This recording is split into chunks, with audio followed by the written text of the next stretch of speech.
ァベットのモールドでだいたい直径が人差し指1本分ぐらいです。でかなり大きくって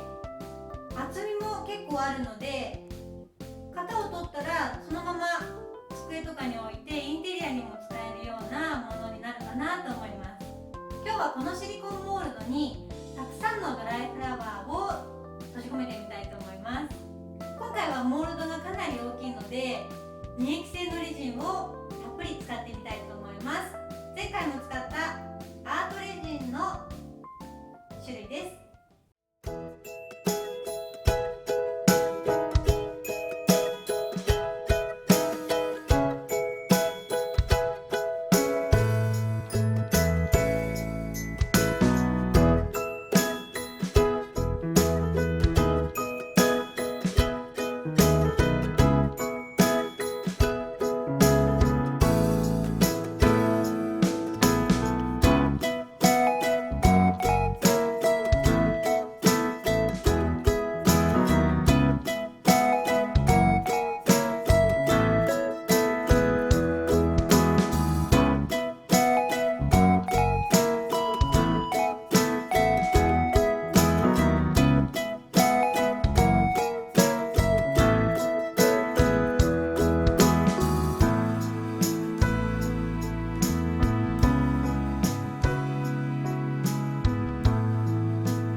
入れてから15分ぐらいが経ったんですけど、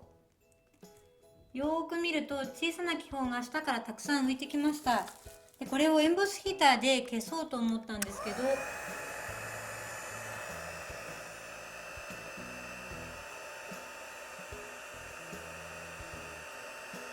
こんな感じであんまり消えてくれません。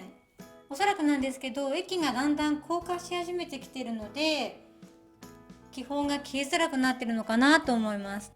なのでこの気泡は今から全部すくっていこうと思います。